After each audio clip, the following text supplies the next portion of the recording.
In 2017 my husband, Ralph, and I moved 23 times. It wasn't difficult because our house has wheels. 2 years ago, we decided to buy a 28-foot motorhome and hit the road full-time.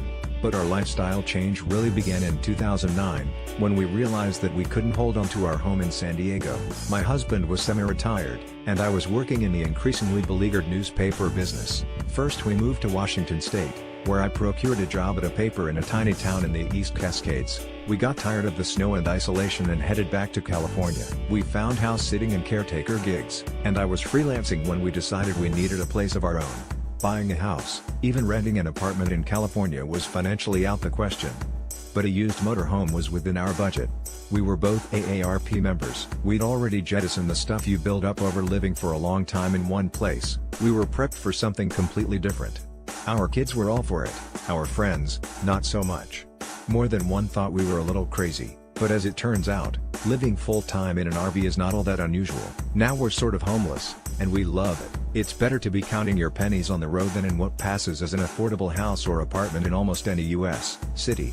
The Recreation Vehicle Industry Association estimates that there are between 100,000 and 200,000 full-time or extended stay RVers on America's roads at any one time.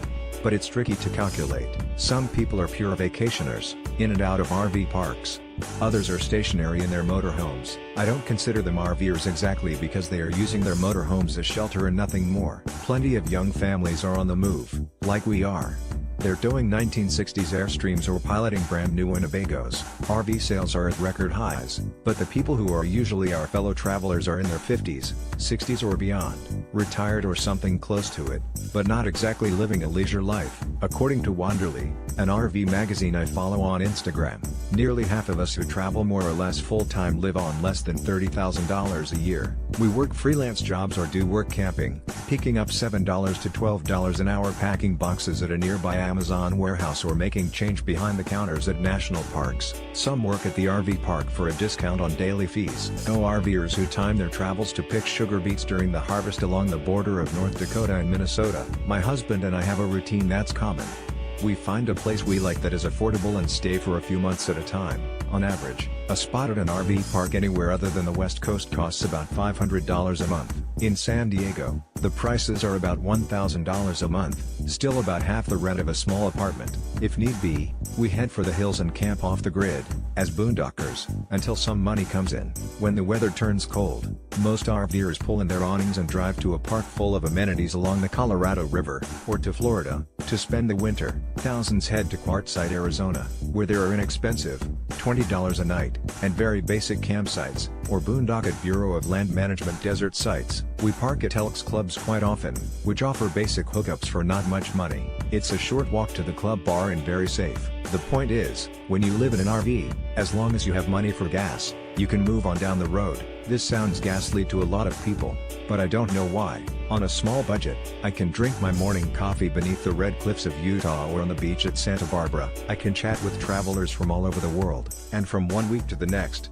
I can be hiking in the Colorado Rockies or strolling through a redwood grove. I may not be at the apex of the career ladder, but they don't call this semi-retirement for nothing. Besides, sitting on the couch watching my stocks dive up and down on CNN all day, or going on a cruise or two before I die, isn't for me.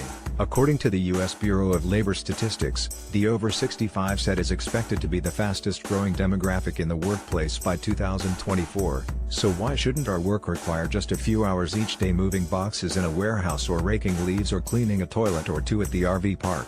I recently met an 87-year-old man who has been moving from campground to campground as a host/maintenance man, greeting guests as they check in, making minor repairs on buildings and keeping restrooms in working order, for 20 years. He was about to finish a gig at Santee Lakes in San Diego County and looking forward to the next one at the Red River Ranch Campground in New Mexico, where he planned to live and work until summer. For some RVers, it's a difficult life of scrimping and saving. I've been there a few times myself. But when you wake up surrounded by pines, trees and catch sight of an eagle overhead, you realize it's better to be counting your pennies on the road than in what passes as an affordable house or apartment in almost any U.S. city.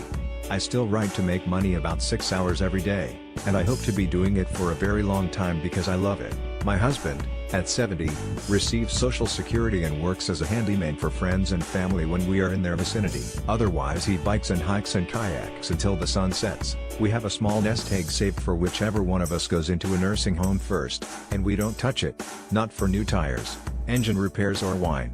The full-time RV life isn't always easy, and things don't always go as planned. But living on the fly has brought us closer together and given us an opportunity to wake up to something new every day. Candace Reed lives and writes in a 1984 motorhome she shares with her husband.